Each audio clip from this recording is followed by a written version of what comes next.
Welcome into a legacy stadium where we're here where Florida State has just defeated Wake Forest 41-16. We're here on Snuggy Hill. Well, I'm here. I'm not sure where Corey went. He was supposed to come out here. He was supposed to be here for this big win. The Noles had lost. Oh, it's coming in hot. I made it. We did it. Florida State snaps a 3-game losing streak to Wake Forest. They haven't won in the stadium since 2017. You've seen the sad faces of Corey and Ira doing post-game wraps from this stadium multiple Just times. 4 years ago that that happened. Last few years. But the sun's shining today. The Noles win at 41-16. They were up 34-7 at halftime. It felt like it might be 70-10 at the end of the game. Second half was a little sloppy, some interesting penalties, and but Florida State still gets a convincing win to prove to 8-0 in the season, 6-0 in the ACC. They've won 14 straight games going back to last year. And when the college football playoff rankings come out this week, Florida State has a very good chance of being in the top 4. Yeah, they should definitely be top 4. Look, man, I think these last 2 weeks are maybe my 2 favorite wins of the week, or year. What you did to Duke in the second half, and then coming on the road, sleepy nooner. It was awesome that literally half this place was Florida State fans. I don't know if you picked that up on TV, but it literally was like a bowl game. It was supposed to be a blackout, but it really was kind of a garnet out on that side. It was like the Georgia-Florida game. It was like half and half. It was crazy. The Florida State fans obviously are very excited about this team, and I just think the way they came out, the third quarter was gross. I get it. You're not going to play a full 60 minutes. That's just college football. But to come out in somebody else's stadium and go on, what, a 31-7 run, 34-7 at half, and you had a touchdown taken off the board on a penalty. So you just played, they had over 300 yards in the first half, gave up less than 100. That is a dominant effort on the road against a probable bowl team. This isn't great Wake Forest, we get it, but it has not mattered the last 5 years if it was a great Wake Forest. You found a way to lose. So to come into this place, onto this hill, and take it over, that's a really good win for Mike Norvell and his program. My glasses got jostled on the wind down on the landing. We were looking for scorched earth back here on Snuggy Hill. That did not happen, but you can't have everything. Right. Also, and we actually kind of appreciate it. We saw a few people with gallons of gasoline that were spilling it, but they did not get the lighter out, so that was good to see. This is brought to you guys by Vitamin Energy. VitaminEnergy.com is the website. They have a promo code BOGO, Warchant BOGO, to get buy one, get one free on any big purchase you want to make. You only get, if it's your first purchase. It's your first purchase, so I want to stress Make that. If you're making a first purchase, don't do a 1-and-1. That's goofy. Do a 5-and-5 or a 10-for-10. That's where you make your money on the BOGO, not just 1-for-1. But Vitamin Energy is the Noles look like they had it in the first half because it brings you. It's all natural, I believe, and Aslan will cut that out if it's not, and it's a way to give you a lift, and it lasts 7 hours, I believe. Yeah, that's right. To some other energy. That are less than that. Yeah, exactly. 7 is the key number. But I mean, really impressive game. Trey Benson has 2 touchdowns. He had 100 yards receiving and about 60 yards rushing. Had a touchdown receiving and a touchdown rushing. The screen pass for an 80-yard touchdown might have been the play of the game. Yeah, I think so. Man, and again, it's such a great call. It's so well designed, but it was only designed for about 20 yards. Right. He's the one that makes the safety miss and then bounces off somebody else. And when that dude gets going full speed, he is electrifying. He's jaw-dropping when he's running full speed, and people just bounce off him, and he's also typically the fastest person on the field. It's really cool to see somebody that fast or that big run that fast, and he has, and I thought he ran hard the whole game. He didn't have a bunch of huge runs, but he looked like the Trey Benson of old, and I thought the ground game, although not spectacular, certainly did enough to keep them ahead of the chains where then they destroyed him with the pass. I think Jordan threw for 360, and he did it. He threw for 360. They threw for I think they threw for 380 as a team without Johnny Wilson and without Destin Hill and without Hakeem Williams. So 3 of their top 8 receivers didn't even play, and they still threw for almost 400 yards. Yeah, and I think it could feel, when you get a lopsided game like that, you could kind of feel like, okay, the other team's not very good. And Wake Forest offense is not any good at all. It's pretty terrible. So it was good that the defense came out and really flexed their muscle. Early. Don't give them any life, But offensively, that's a good Wake Forest defense. I mean, they're as good. I mean, Clemson had 17 points, I think, against them. I mean, that's a good, solid defense. To put 34 on them, and it wasn't like it was and a half. And it wasn't like a defensive score or special team score. I mean, it was just complete domination. Yeah, I thought the offensive line gave Jordan time to throw. And look, man, Jordan always, I didn't even think he played well early. He missed a couple throws, was high on a couple throws. I'm not sure if he was totally.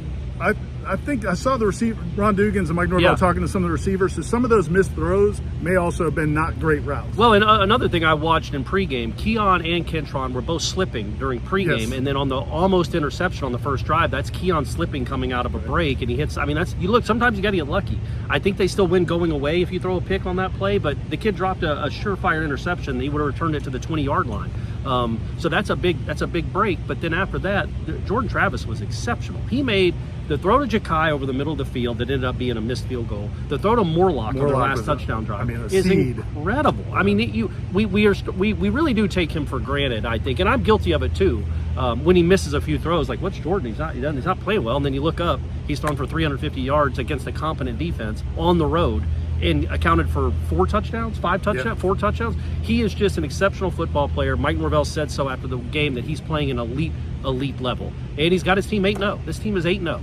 They haven't lost since midway through last season. Yeah. And but talking to Mike Norvell and the players afterwards, I mean, Keon Coleman said he wasn't even aware that there is a college football playoff show, and we asked him if he was gonna. It's Tuesday night. The rankings are gonna come out.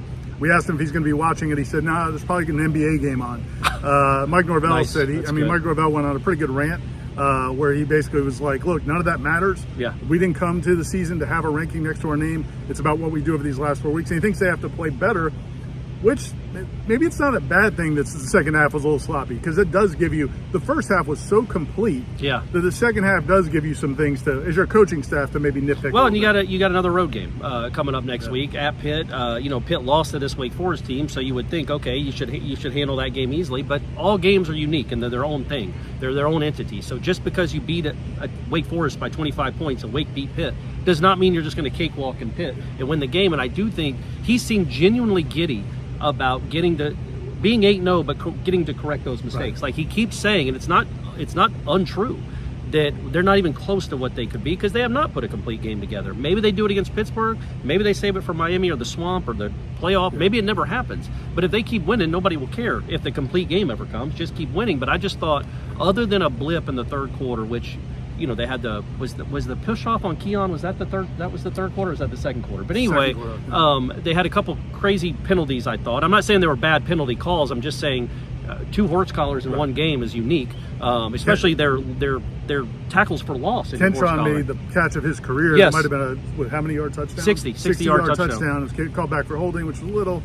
suspect. You missed a 29-yard field goal. You gave up a couple of drives in the second half to a not good offense. But, man, at the end of the day, you dominated. You had 510 yards of offense. They had 200. Like, you completely dominated this team. And Dave Clawson said during the week, this team reminded him of the Florida State of old. Well, he ain't lying. Right. I mean, the Florida State of old came into Wake Forest and beat the bejesus out of them, and that's just what this team did. Yeah, and I think that's a key point. Defensively, they, that slow mesh, and they've got some quarterback issues. They don't have Sam Hartman back there. I don't know if you guys noticed that kid's not Sam Hartman. But Florida State's, they controlled the line of scrimmage. It's been a long time, really, since Florida State's controlled the line of scrimmage defensively. Both lines of scrimmage, both lines of scrimmage, but definitely the defensive line. And then the linebackers played well. I mean, it's just that first half, man. I mean, it shows you what this team can be. Yeah, I mean, they go on runs like that in every game.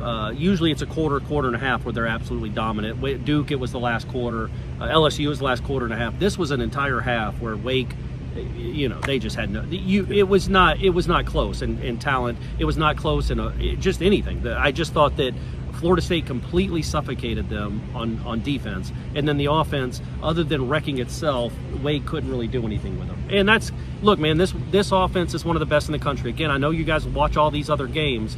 There aren't many offenses. There's none that have scored over 30 points in now 14 straight games. That's the longest active streak in the country. I think it ties for the longest mark in ACC history. This is a pretty unique what this offense does. And again, as we've said all year, if this defense can just be this. They're not holding teams to 11 yards and 0 points the whole game, but if they can be this, where they're good, not incredible, but good, they're going to win every game they should. They should win every game they play from here on out until they get to December. When they gave up the first score today, after it was 10-0, it looked like Florida State was going to run away with it. They gave up a score, and a buddy of mine texted me, he's like, "What do you think Chip Baker did with his workbench, where he used to make the spiked balls?" Yeah, I don't think he has to do that anymore. It just seems like it's never going to happen. I think anything under 20 should be a spiked baseball in college football in 2023. You just don't see it a lot. So Mike Norvell also said that this past week, he thought was their best week of practice, which is pretty impressive. this is a time of year. We were talking in practice on Tuesday that we thought this might be a week where you kind of take things a little bit easy on guys because they were pretty banged up. That Duke game was a very physical football game on both sides of the ball. But, man, he said it was their best week of practice all season. And, again, you feel like this team is gaining momentum going into these final 4 weeks, which are huge weeks. I mean, Pitt was the game before the season that I circled as I thought their most likely loss. Now, Pitt hasn't been the team I thought they were going to be. Right. But it's going to be cold that day. If you look at the weather, it's nice. Already looking ahead? You're already peeking ahead? The weather right now in Pittsburgh's beautiful. But by the time we get there, it's going to be a little dicey. So, again, it's just another chance for this team to come out and show that they're not going to be an up-and-down team. They're going to be pretty consistent. It's crazy that Keon didn't know about the college football playoff show. Played at Pitt, Michigan State. That never came up, I guess. Weren't they good his first year there? I don't. Maybe they weren't. He's like, there's a show or something? Well, I love that, though, actually. Like, they're clearly – and they were asked about that a lot. Jordan Travis said, too, that he wasn't watching at all. He didn't care. I'm sure he didn't know what day of the week it's on. Quite frankly, most of you don't either, because since this show debuted, Florida State hasn't mattered enough to you want to watch. Well, they do matter now. You probably will be watching. But as Mike Norvell said after the game, it really doesn't matter. It really doesn't right now, and he's right. We're still in October. It matters in late November, early December is when it matters, and they got to keep playing well. And, man, that's exactly what they did. And I go back to you start from the Clemson game on. From the halftime of the Clemson game, I don't know that you can tell me there's been a better team in the country. I mean, they outscored them 24-7 to finish that game off. They beat Virginia Tech, who actually isn't bad, apparently. Virginia Tech's solid. Beat them very hard. Beat them by 17. Beat Syracuse by 38. Steamrolled Duke in the fourth quarter to win by 18, and then just came on the road and won by 25. Like, this is a really good stretch. It's obviously 14 wins in a row, but these last 4 or 5, you start, like you said, I do think you start to feel, okay, they're finding something. They're getting better, just like they did last year at this time. The last thing I wanted to bring up is, be on the hill. Are you going to run up the hill on the way out? After we turn off the camera. All right.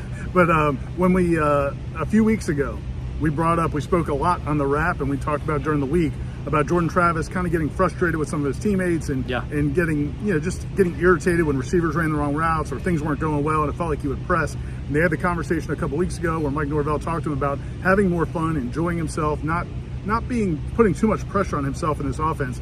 And I thought, and you saw that in the first half, because they had a couple opportunities before they blew the game open and missed some opportunities, whether because of penalties or missed throws or whatever. And he was completely calm. I watched him every time he came off. He was completely calm, perfectly, like, just exactly what I think they want to see. And Mike Norvell even mentioned the post-game press conference. He thought he handled all those things really well. And again, it's just another impressive thing about a kid who's already really impressive. Yeah, and go watch the post-game videos that Ira and I, no Aslan today, so Ira and I did our best. Aslan's back home in the home office. Yeah, but I think you're going to like, Jordan Travis is asked about just the way he played overall, but then about Keon. He's like, just like you said at Clemson, it's disrespectful to cover Keon Coleman one-on-one.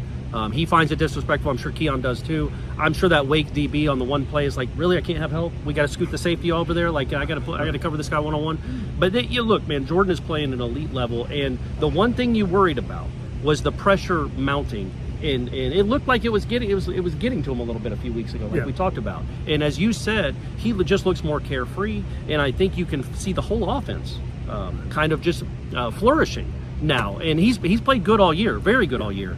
These last couple of games, especially starting at, halftime of the Duke game, but even most of the Syracuse game, you're looking at one of the very best players in the United States. Yeah, it's cool he's on your team. A play today, one play where he just drags out he's rolling out, just buying time, makes a perfect throw. It is fun to watch, and we should appreciate it. It was a good point by you earlier. Yeah, Vitamin Energy makes a lot of good points. VitaminEnergy.com is the website. Warchant BOGO is the promo code.